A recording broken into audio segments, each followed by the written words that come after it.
नमस्कार। प्रारंभ पर आप सभी का स्वागत है। मैं अवनीश। दीपावली का पर्व हम सब ने मना लिया है, पर्व भी हो गया है।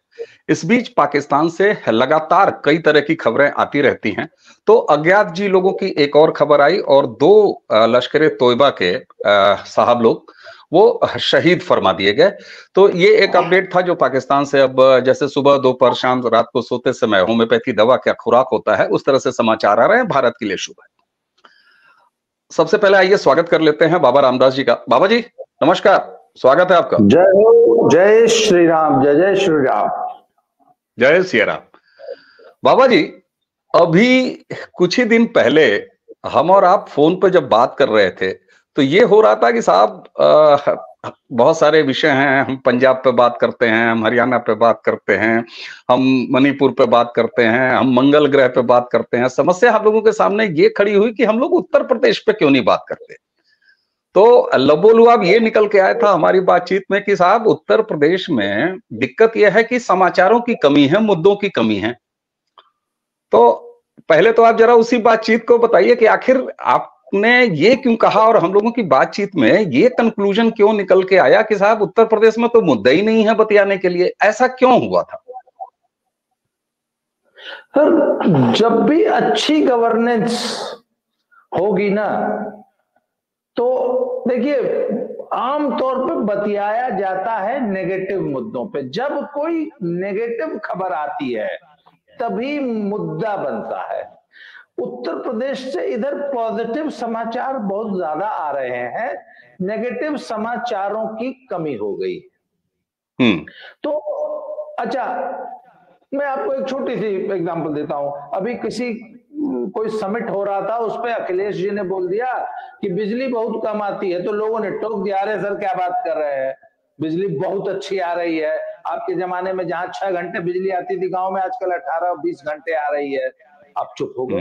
अब आप बताइए ना, आपने उत्तर प्रदेश की आलोचना करनी है तो किस विषय में? लोग कहते हैं, आप लोगों ने मुझसे भी कहा कि भैया, मैंने कहा तुम विषय दो, मैं आलोचना कर दूंगा, पर आलोचना के लायक विषय दो। अच्छा, उत्तर प्रदेश से आजकल समझ यह है कि पॉजिटिव समाचार ज्यादा मिल रहे हैं, नेगेटिव सूचनाएं कम आती हैं। जैसे अभी एक लेटेस्ट कल परसों वाली जो घटना हुई है, ठीक बात।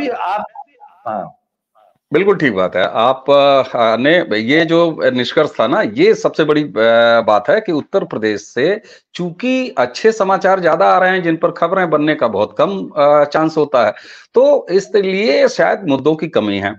लेकिन मुझे लगता है बाबा जी हमारी मुरादें पूरी हुई है ना। जैसे वो कम्युनिस्टों का, हमारे कम्युनिस्ट साथियों का नारा है ना, हमारी मांगे पूरी करो।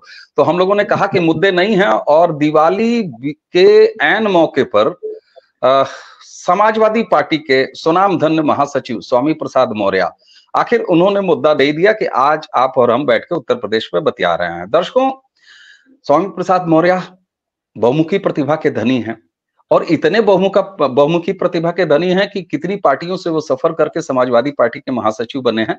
ये भी उनकी उसी प्रतिभा का जो है नमूना है। बेटी उनकी सांसद हैं भारतीय जनता पार्टी की, ये एक एडेड उनके पास प्रतिभा है। बहरहाल, स्वामी प्रसाद मौर्य ने दिवाली के दिन अपनी धर्म पत्नी का पूजन करते हुए, उनको वो मतलब वो लक्ष्मी पूजन कर रहे थे और वो उनका पूजन कर रहे थे, उसकी एक फोटो शेयर की अपने फेसबुक पेज पे। लेकिन बात यहीं तक नहीं रुकी। मजा तब आया जब उन्होंने अपने फेसबुक पोस्ट पे लिखा, जरा मैं उसका लबोलुआब बता देता हूं। मैं कोट नहीं कर रहा हूं क्योंकि मेरे सामने पोस्ट है नहीं और उस पोस्ट को कोट करने का कोई औचित्य भी नहीं है दर्शकों। उन्होंने लिखा कि विश्व में, संसार में 4 हाथ, 8 हाथ, 10 हाथ, 1000 हाथ वाले बच्चे पैदा नहीं होते। तो ये हिंदू त्योहारों पर लक्ष्मी जी के ऊपर उनका था कि इनके 4 हाथ क्यों हैं। बाबा जी, कल मैं टीवी डिबेट देख रहा था इसी विषय पे। उसमें एक जो है बड़े सुनामधन्य, अपने आप को पत्रकार कहते हैं, कल चैनल वालों ने उनको दलित चिंतक लिख दिया, दिलीप मंडल। तो उन्होंने कहा कि साहब हम दलित चिंतक नहीं है, हम तो ब्राह्मण चिंतक हैं, हम तो ब्राह्मणों पर जो है चिंता करते हैं, हमको दलित चिंतक मत लिखिए। खैर, उस जैसा व्यक्ति, दिलीप मंडल जैसा व्यक्ति भी जब इस स्वामी प्रसाद मौर्य पर पूछा एंकर ने, तो उन्होंने कहा कि कम से कम एक राजनेता को, एक नेता को, एक पार्टी के महासचिव को इस तरह की बात नहीं करनी चाहिए। ध्यान दीजिए, वो दिलीप मंडल है जो 24 घंटे में 26 घंटा सनातन को, हिंदू त्योहारों को, प्रतीकों को, देवी देवताओं को गरियाता रहता है। क्या ये एक छोटी सी बात स्वामी प्रसाद मौर्य जैसे अनुभवी और घाट घाट का पानी पीने वाले राजनीतिक व्यक्ति को पता नहीं होगी?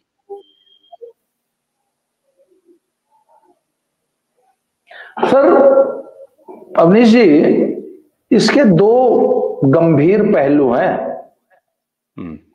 और मुझे ऐसा लगता है कि आपने भी ये परिचर्चा करते वक्त शायद सोचा नहीं होगा कि ये बातें भी खुल के जो अभी मैं कहने जा रहा हूं। सर पहला सवाल तो मेरा ये आ जाता है कि एक व्यक्ति लगातार हिंदू सनातन पे ऐसी टिप्पणियां लगातार कर रहा है। पहले ये गोस्वामी तुलसीदास पे बोल चुके हैं, इन्होंने मानस पे गलत अवांछित टिप्पणियां की, बहुत ज्यादा ऑब्जेक्शनेबल बातें बोली, और अब हमारे देवी देवताओं पे, वो भी दीपावली के, मतलब ठीक बात, बिल्कुल। बात यह कि इससे क्या हिंदू वोटर नाराज हो जाएगा, ये चिंता अखिलेश जी को है? पहला मेरा सवाल, क्या अखिलेश जी ने हिंदू वोटर की भावनाओं की चिंता करनी बंद कर दी है? पहला सवाल। मैं कहता हूं कि मुलायम सिंह जी जब थे ना, तो वो बहुत बड़े बड़े क्षेत्रीय छत्रपों को अपनी एम्ब्रेला में इकट्ठा रखते थे, जो कि जातीय नेता थे अपनी अपनी जाति के। मौर्य जी भी है ना? तो मौर्य जी, मौर्य वोटर का कितने बड़े नेता हैं ये तो खैर समय बताएगा। अपनी सीट नहीं निकाल पाते हैं, अपनी सीट निकालने के लाले हैं, तो पूरी मौर्य बिरादरी को कितना एड्रेस करते हैं ये तो बाद में डिस्कस करेंगे। पर वो इस तरह लगा, अच्छा सर एक आध टिप्पणी तो हम इग्नोर कर सकते थे, वो आदमी लगातार, he is a habitual offender now. फिर इसके पीछे एक बहुत बड़ा षड्यंत्र है, और मैं आपको बताऊं, वो जो मारन लड़का तमिलनाडु वाला, जब उसने कहा था ना कि सनातन का समूल नाश करना होगा, वो मारन ने नहीं कहा था, स्टालिन के बेटे उदयनिधि स्टालिन ने कहा। जी, स्टालिन, वही, वो फैमिली वही है, सॉरी ना, वो स्टालिन। तो जो सनातन को समूल नाश करने वाली जो मुहिम चली है सर, ये मौर्य जी उस मुहिम का हिस्सा है। और मैं आपको बताऊं, हरियाणा में जाटों को, उत्तर प्रदेश में यादवों को, और मौर्य, इन तीन बिरादरियों में खास तौर पर एक वर्ग है जो इनको ये समझा रहा है कि तुम हिंदू नहीं हो, तुम सनातनी नहीं हो। जी हाँ, और उनको बिल्कुल बिल्कुल, आपने एक बहुत महत्वपूर्ण एंगल दिया है इस पर हमारी आपकी चर्चा को। और ये मामला सिर्फ यादवों, मौर्य और जाटों तक नहीं है। वहां देखिए तो लिंगायत समुदाय को ये समझाने का प्रयास हो रहा है कि साहब आप हिंदू नहीं हो। जी, तो सर ये उस बड़े षड्यंत्र का हिस्सा है। मैं तो देखिए, पंजाब में सिखों को यह समझा दिया गया है कि तुम हिंदू नहीं हो। जैन समुदाय को हिंदुओं से काट के एक अलग अल्पसंख्यक वर्ग की बाकायदा मान्यता दिला दी है। हालांकि मैं जितने जैनियों को मानता हूं वो इससे कतई खुश नहीं है। बड़े बड़े जैन मुनि, एक मैं भी पिछले दिनों मध्य प्रदेश गया था, वहां एक बहुत बड़ा जैन मुनियों का सम्मेलन हो रहा था। तो वहां पे जो उनके जो सबसे बड़े जो मुनिवर थे, उनसे मेरी करीब 15 मिनट चर्चा हुई। तो उन्होंने तो बड़ा रोष प्रकट किया कि ये हमको हिंदू और सनातन से अलग करने का षड्यंत्र किया है कांग्रेस ने। जी, आपने जैनियों की बात की तो मैं आपको आपके जरिए दर्शकों को भी बता दूं, जैन मत के बहुत सारे लोग, और ये कहिए कि लगभग लोग अल्पसंख्यक दर्जे का कोई लाभ उठाते नहीं है, वो बिल्कुल लाभ नहीं उठाते हैं, वो फॉर्म तक नहीं भरते माइनॉरिटी का, और माइनॉरिटी कॉलेज में एडमिशन हो चाहे नौकरियां हो वो नहीं भरते। एक तो नौकरियों में कम है जैन समुदाय अपने परिश्रम और अपने कर्म बल से भारत का रिचेस्ट समुदाय है, इसमें कोई शक नहीं है। तो ये बिल्कुल बात आप सही कह रहे हैं कि इससे ये स्थापित होता है कि जैन मुनियों में अगर इस बात को लेकर असंतोष है तो उसके कारण है, और वो प्रैक्टिकल तौर पर नजर आता है जैन समाज के भीतर। जी, पूरे जैन मत के जितने भी मतावलंबी हैं सब इस बात को लेकर बहुत उद्वेलित हैं कि हमें हिंदू और सनातन से अलग करने का ये षड्यंत्र है। उसी तरह बौद्ध, उसी तरह सिख।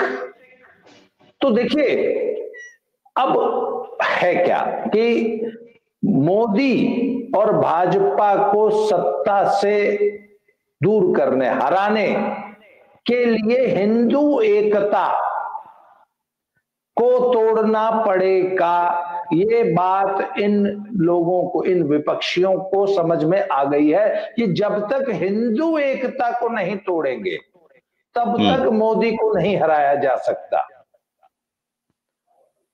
तो सर ये उस षड्यंत्र, उस बड़े षड्यंत्र के एक पुर्जे हैं जिनका नाम है स्वामी प्रसाद मौर्य। और ये एक बात है ना सर, अगर अखिलेश को देखिए, जितनी चिंता हम व्यक्त कर रहे हैं उससे ज्यादा अखिलेश को ये चिंता करनी चाहिए ना कि कहीं मुझसे हिंदू नाराज तो नहीं हो रहा। जी बिल्कुल सही बात है आपकी। ये वाली चिंता भी जायज है कि जितनी चिंता हम कर रहे हैं उससे ज्यादा चिंता अखिलेश को होनी चाहिए। अब मैं ठेठ, आपने तो एक बड़ा परिदृश्य दिया कि एक बहुत बड़े टूल किट के हिस्से हैं स्वामी प्रसाद मौर्य जैसे लोग, जो कि हिंदुओं में विभाजन करने का, बिहार में जातीय जनगणना का पूरा शिगोफा ही इसीलिए ले आया गया कि हिंदुओं में बंटवारा हो, ऐसा प्रयास किया जा रहा है। ये तो लगातार 2014 से दिख रहा है कि हिंदू सनातनी जिस तरीके से उसका एकीकरण हुआ है across the party, across the caste, वो हुआ है 2014 के लोकसभा चुनाव में, ये देखा गया 2019 के लोकसभा चुनाव में, ये प्रत्यक्ष रूप से हमने और आपने फील्ड में घूमते हुए महसूस किया कि साफ साफ तौर पर बंटवारा था। वही यादव विधानसभा में अखिलेश यादव के पीछे खड़ा था, लेकिन वही यादव वर्ग जब लोकसभा का मामला आया 2019 में तो वो पूरी तरीके से बटा हुआ था और अच्छी खासी संख्या में बटा हुआ था। निषाद मतदाता का तो एक इलेक्शन का उदाहरण है गोरखपुर, जहां एक निषाद मतदाता समाजवादी पार्टी से खड़ा था और निषादों ने 80-20 का बंटवारा हुआ था। तो ये तो साफ तौर पर देखा गया था। तो जातीय बंधन मोदी ने तोड़ा है, मोदी की भाजपा ने तोड़ा है। ये 2014 में साबित हुआ, 2019 में साबित हुआ। अच्छा, आपने एक बड़ी लकीर खींची और उसका व्यापक दायरा बताया। मैं जरा वापस उत्तर प्रदेश की राजनीति पर लेके आता हूं आपको, राजनीति, वोटों का ध्रुवीकरण और बाकी चीज, ठीक है ना। स्वामी प्रसाद मौर्य जो खुद अपने आप को बौद्ध कहता है, देखिए स्वामी प्रसाद मौर्य के आगे मुझे जी नहीं लगाना है, मैं पूरी तरीके से होशो हवास में उसको तुम तड़ाम कहने जा रहा हूं और कहूंगा, कहता रहूंगा। स्वामी प्रसाद मौर्य खुद को बौद्ध कहता है, लेकिन दिवाली पर अपनी पत्नी का जो फोटो डालता है वहां पर सनातनी पूजा हो रही होती है। तो पहले तो ये दोगलापन क्या है। खैर, अखिलेश यादव, आपने जो बात कही थी कि क्या अखिलेश यादव को अब हिंदुओं के वोट की चिंता नहीं है, तो कल ही अखिलेश यादव की एक बाइट मैंने सुनी इसी मामले को लेके। पत्रकारों ने पूछा कि साहब ये स्वामी प्रसाद मौर्य ने देखिए फिर जो है वो अपने मुंह का बवासीर खोल दिया। अखिलेश यादव ने कहा कि साहब निजी टिप्पणी है। तो आपकी बात वहां पर सही प्रतीत होती है कि अखिलेश यादव को वाकई हिंदुओं के वोट की चिंता नहीं है। क्या बिना हिंदू के वोटों के अखिलेश यादव अगर 2-4 लोकसभा की सीट जीतने का ख्वाब भी पाल रहे हैं उत्तर प्रदेश से, तो ऐसा संभव है? इस बहाने सर इस बहाने हम जरा अखिलेश यादव की राजनीतिक समझ पे बात कर लें। जी देखिए, मैं आपको बताऊं, मैं पिछले 5 साल से 7 साल से अखिलेश यादव को बड़ा क्लोजली फॉलो कर रहा हूं, और भारतीय राजनीति का उससे बड़ा लूजर मुझे दिखाई नहीं देता। और सर वो आदमी टोटली कंफ्यूज्ड है, और वो आदमी असल में उसको समाजवादी पार्टी जैसी एक बड़ी पार्टी और एक बड़ा वोट बैंक सौंप तो दिया मुलायम सिंह जी ने, परंतु वो उस चीज के लिए बिल्कुल तैयार नहीं था। और जो उसके पास अच्छे सलाहकार हो सकते थे उन सबको दूर करके उसने रामगोपाल यादव जैसा एक फर्जी पॉलिटिशियन, जिसको भारतीय राजनीति और भारतीय समाज की बिल्कुल समझ ही नहीं है। तो अब क्या हुआ, देखिए पिछले 2 चुनाव में सबसे पहले इन्होंने अपना ओबीसी वोट बैंक लूज किया तमाम। भाई आज भाजपा की जो विजय दिखाई देती है, चाहे वो 14 की हो, चाहे 19 की हो, चाहे 17 की हो, चाहे 22 की हो, उत्तर प्रदेश और लोकसभा में दोनों की बातें कर रहा हूं, ये 4 चुनाव, चारों चुनाव में भाजपा का जो मेन हिंदुत्व के बाद जो मेन वोट बैंक आया है वो आया है ओबीसी से, जो कि पहले एक मुश्त सपा के साथ हुआ करते थे और अखिलेश ने अपने सामने उनको थाली में परोस के भाजपा को दे दिया। अब जो बचा, अच्छा अखिलेश को पता है क्या लग रहा है कि ये इस प्रकार के जो एंटी सनातन, एंटी हिंदू मगर मेरे लीडर्स इस प्रकार की बकवासबाजी, मैं इसको बयानबाजी नहीं कहूंगा, अगर ये बकवासबाजी कर रहे हैं तो शायद मुस्लिम मतदाता इससे खुश होगा, है उनको ये गलतफहमी है। पर मुस्लिम मतदाता बहुत चालाक है और मुस्लिम मतदाता को वो असल में, मैंने मुस्लिम मतदाताओं की मैं एक मामले में मैं तारीफ करता हूं, जैसे अर्जुन को सिर्फ चिड़िया की आंख दिखती थी ना, मुस्लिम मतदाता को सिर्फ अपना लक्ष्य दिखता है कि कौन भाजपा को हरा रहा है, इसके अलावा वो कुछ देखते ही नहीं कि हमारे नेता ने क्या बयान दिया, किसने क्या कर दिया। जैसे छोटी छोटी चीजों में फलाना का तुष्टिकरण कर दिया, फलाने का प्रसाद खा लिया, ये सब कुछ नहीं देखते, उनको सिर्फ एक चीज दिखाई देती है कि किस तरह भाजपा को हराना है। जी बिल्कुल ठीक बात आपने ये जो कहा ना कि वो चाहे सरकारी योजनाओं का लाभ लेने में उनकी स्मार्टनेस देख लीजिए, ये मतलब बहुत बड़ी विडंबना है कि ठीक ठाक हिंदू घरों में आप अगर पूछ लीजिए किसी सरकारी योजना का लाभ उठाने के लिए 5 कागजों की अगर जरूरत है, तो किसी हिंदू घर में पूछ लीजिए तो हो सकता है 5 कागज जुटाने में उनको समय लग जाए। लेकिन वहीं मुस्लिम समुदाय, मैं इसको मुस्लिम समुदाय की अच्छाई के रूप में गिना रहा हूं कि अगर किसी सरकारी योजना का लाभ उठाने के लिए 10 कागजों की जरूरत है तो साहब फॉर्म भरते समय वो 15 कागज लेके जाता है और बाकायदे उसको लगाता है, सरकारी योजनाओं के लिए क्वालिफाई करता है और उसका लाभ उठाता है, चाहे वो घर हो, चाहे राशन हो, चाहे मेडिकल हो। आयुष्मान कार्ड जितने मुस्लिम समुदाय के हर घर में होगा उतना जो है हिंदुओं के घर में नहीं होगा, उनका अगर आबादी के प्रतिशत से जोड़ लीजिए तो। अच्छा, आपने जब ये कहा कि अखिलेश यादव, उनकी पॉलिटिकल मैच्योरिटी पे तो आपने बहुत अच्छा विवेचना की और वो आप लगातार कहते हैं, उससे मैं सहमत भी हूं, लेकिन हिंदुओं को इस हद तक उनकी भावनाओं को बेइज्जत करके, उनके धर्म को गाली देके, उनकी पूजा पद्धतियों को गाली देने वाले, बकवास करने वाले ऐसे स्वामी प्रसाद मौर्य जैसे जंतु और जानवर का पोषण करने की कीमत वो जो चुका रहे हैं, क्या मुसलमान वोटर समाजवादी, मैं उत्तर प्रदेश के बारे में बात करूं तो समाजवादी पार्टी के अलावा भी कोई ठौर दिख रहा है जिसके लिए कंपटीशन हो गया है और इस स्तर तक उतर रहे हैं अखिलेश यादव? मतलब मेरा साफ कहना है कि क्या मुसलमान इस बार कांग्रेस की तरफ भी जा रहा है या कहीं और भी ताक लगाया है क्या कि अखिलेश यादव जैसे लोग इस तरीके से अपने कपड़े फाड़ के हिंदुओं को गरिया रहे हैं ताकि मुसलमान खुश हो?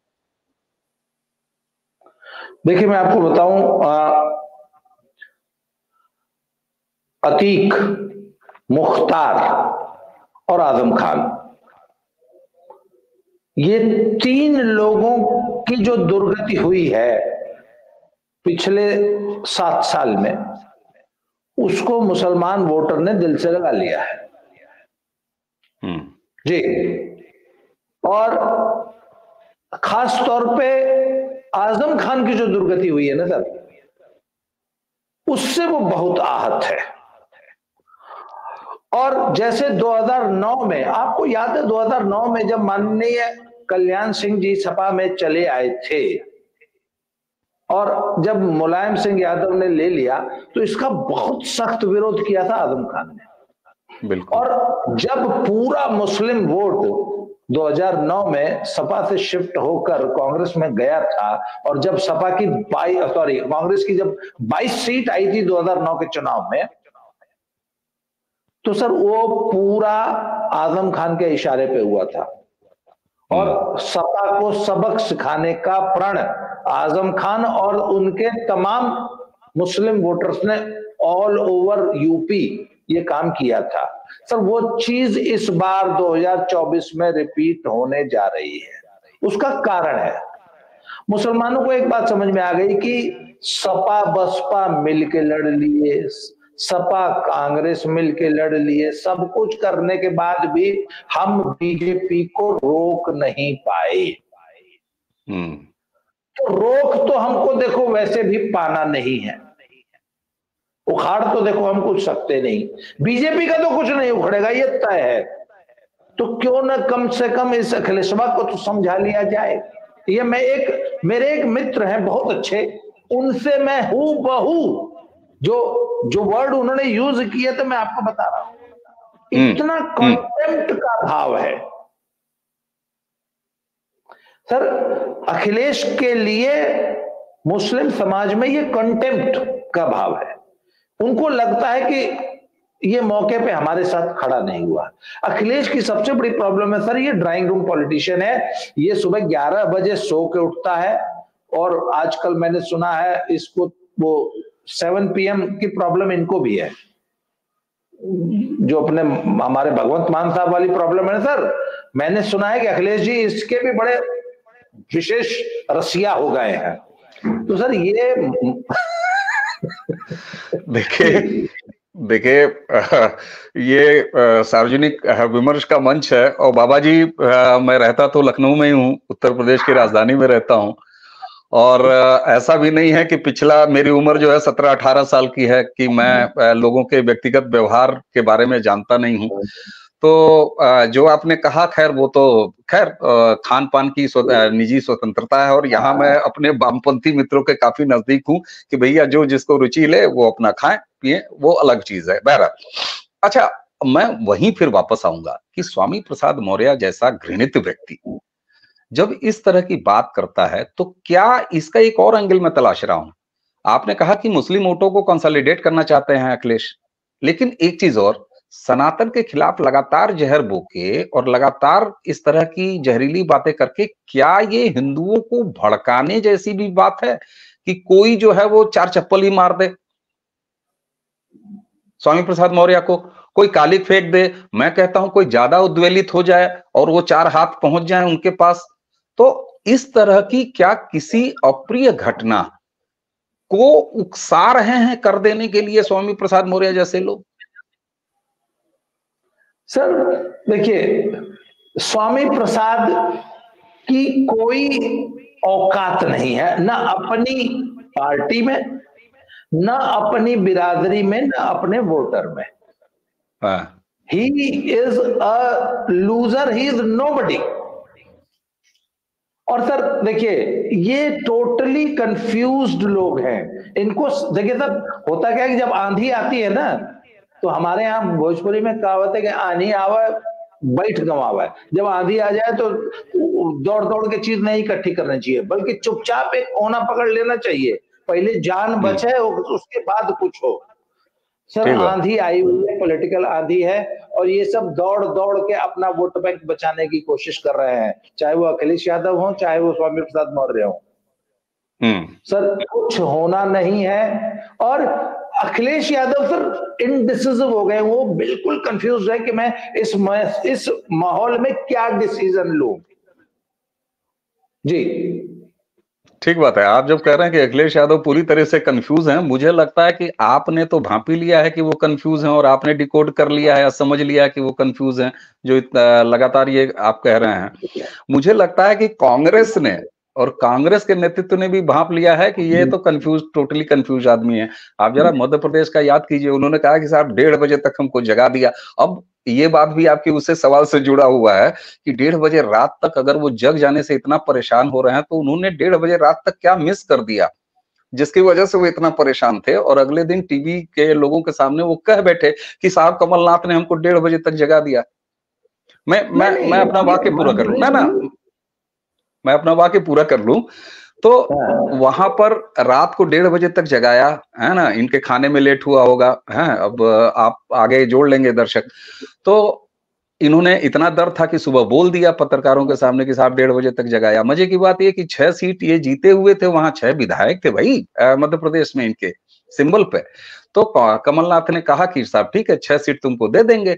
और जब ये दोपहर में उठे, ये बहुत तड़के जग जाते हैं, आपको पता होना चाहिए, 12 साढ़े 12 बजे दोपहर तक अखिलेश यादव जग जाते हैं, तैयार होके जो है वो बाहर निकल जाते हैं।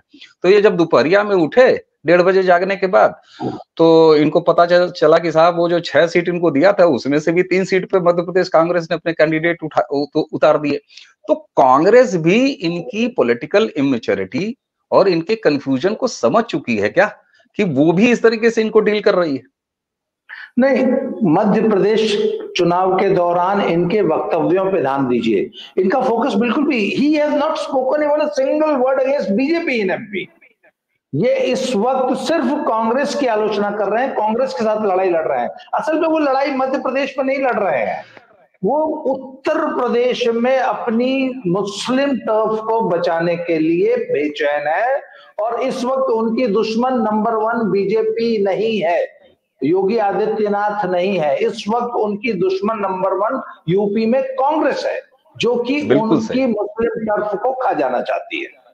बिल्कुल सही बाबा जी। और असली राजनीतिक स्थिति अखिलेश यादव की उत्तर प्रदेश की जमीन पर यही है। मैं 200% आपकी बात से सहमत हूं जी।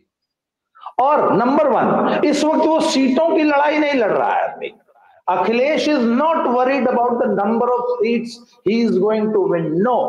नंबर 1, वो दूसरी सेकंड प्लेस, सिल्वर मेडल पे हम कितने ज्यादा स्थानों पर रह पाते हैं, इसकी लड़ाई लड़ रहे हैं। उनको मालूम में सीटें नहीं आएंगी, उठवा न चल जाए, जो 24% 22% है, उनको ये चिंता हो गई कि कहीं हम भी मायावती की जगह की तरह 14% पे तो नहीं आ जाएंगे। तो उधर आज की तारीख में अखिलेश की चिंता सीटें नहीं है, अखिलेश की चिंता सिर्फ वोट प्रतिशत रह गया है। उनको मालूम है सीटें नहीं आएंगी, उनको ये मालूम है कि हो सकता है इस बार उत्तर लोकसभा में 80 में से एक भी सीट ना आए। बिल्कुल ठीक, अच्छा बिल्कुल ठीक। मुझे कतई आश्चर्य नहीं होगा कि जैसे कांग्रेस 1 सीट की पार्टी रह गई थी, सपा भी रह जाए, तो उनको पता है सीट नहीं आनी है। 5 सीट तो सपना मान लीजिए, कहीं 24 से 14% पे ना आ जाए वोट बैंक पे, बड़ी बात, ये बिल्कुल बड़ी, इसकी लड़ाई चल रही है यूपी में, बिल्कुल बड़ी बात है। अच्छा, चलते चलते एक सवाल, आपने कहा कि उनकी चिंता जो है, उनका दुश्मन नंबर 1 जो है भारतीय जनता पार्टी नहीं है, उनका दुश्मन नंबर 1 कांग्रेस पार्टी है। अब जरा ये बता दीजिए कि स्वामी प्रसाद मौर्य जैसे जानवर इस तरह का जो मुंह की बवासीर खोलते रहते हैं सनातन के खिलाफ, तो स्वामी प्रसाद मौर्य किसके आदमी है? बीजेपी के आदमी तो नहीं है, क्योंकि फायदा तो कुछ ना कुछ बीजेपी को होगा। सर, जब से डोभाल जी बीजेपी में नंबर कैबिनेट मंत्री हुए ना, तब से मुझे सचमुच ये लगने लगा है कि कहीं डोभाल आंतरिक सुरक्षा के साथ साथ कहीं राजनीतिक सलाहकार भी हो गए क्या मोदी जी के। क्योंकि मुझे तो लगता है कि हर पार्टी में, आपने द्रोहकाल फिल्म देखी सर, द्रोहकाल फिल्म में जो पुलिस वाले हैं वो अपना आईबी का जो अफसर है वो आतंकवादी गुट का सरगना बना देते हैं, तो उसको प्लांट करके। तो सर मुझे तो बहुत बड़ी लगता है कि कहीं विरोधी दलों के जो बड़े नेता है वो भाजपा के पैरोल पे तो नहीं है, बात ठीक है। बल्कि बाबा जी बल्कि इस समय जो परमानेंट भारतीय जनता पार्टी के परम मित्र है ना, अपने बयानों के जरिए जो है दिग्गी राजा मध्य प्रदेश वाले दिग्विजय सिंह, बल्कि इस समय लग रहा है कि वो उनके मित्रता में थोड़ी सी कमी आई है, वो काफी सुधरे से सरकार नजर आने लगे हैं। तो जी, जब मध्य प्रदेश का चुनाव आता है तो दिग्विजय सिंह सुधर जाते हैं, क्योंकि मध्य प्रदेश उनका अपना बच्चा रहा है ना भाई। लोकसभा आते आते हो जाएगा मामला फिर 24 तक। लोकसभा में वापस भाजपा ही हो जाएगा बात भी। बिल्कुल ठीक है। बाबा जी, हम लोगों ने एक जो है स्वामी प्रसाद मौर्य जैसे दुपाए, है ना, कि वो तो जानवर है। तो पहला तो उसका भांडा ये फूटा कि वो कहता है कि हम बौद्ध हैं, अगर बौद्ध हैं तो हे जंतु, तुम्हारी पत्नी सनातनी पूजा क्या कर रही थी, मत करो ना, तो औकात तो तुम्हारी ये है। वैसे आपने बात की थी कि स्वामी प्रसाद मौर्य जैसे लोगों की कोई औकात नहीं है। भाई साहब, स्वामी प्रसाद मौर्य की इतनी औकात तो हो गई, पिछले 4-5 दिन से हम लोग परेशान थे कि उत्तर प्रदेश पर बतियाया क्या जाए, तो स्वामी प्रसाद मौर्य की ये औकात जरूर है कि हम लोगों ने एक वीडियो उस पर किया। बाबा जी, आपने समय दिया और स्वामी प्रसाद मौर्य की गंध के बहाने हम लोगों ने उत्तर प्रदेश की राजनीतिक स्थिति पर बात की, जो कि काफी सामने दिख रही है, समझ आ रही है। और दर्शकों, ये तो दर्शक ही बताएंगे कि उत्तर प्रदेश पर हम लोगों ने जो ये गहरा और लंबा सन्नाटा अपना तोड़ा है वीडियो चर्चा में, तो उत्तर प्रदेश के और किन विषयों पर बात की जाए, क्योंकि हम लोग जरा सब्जेक्ट खोज पाने में अपने आप को कमजोर महसूस कर रहे हैं उत्तर प्रदेश का मामले में। तो दर्शक जरूर बताएं, नीचे कमेंट करिए, बताइए कि उत्तर प्रदेश में ऐसी कौन सी चर्चा है, ऐसे कौन से विषय हैं जिनको हमको उठाना चाहिए, जिस पर आप चाहते हैं कि हम होमवर्क करें, अपनी जानकारी लें, अपने सूत्रों से जानकारी लें और फिर आपके बीच में आए। बाबा जी, आपने समय दिया, आपको बहुत बहुत धन्यवाद। और इसी के साथ दर्शकों, हमें और बाबा रामदास जी दोनों को दीजिए आज्ञा। आप सभी को नमस्कार, प्रणाम।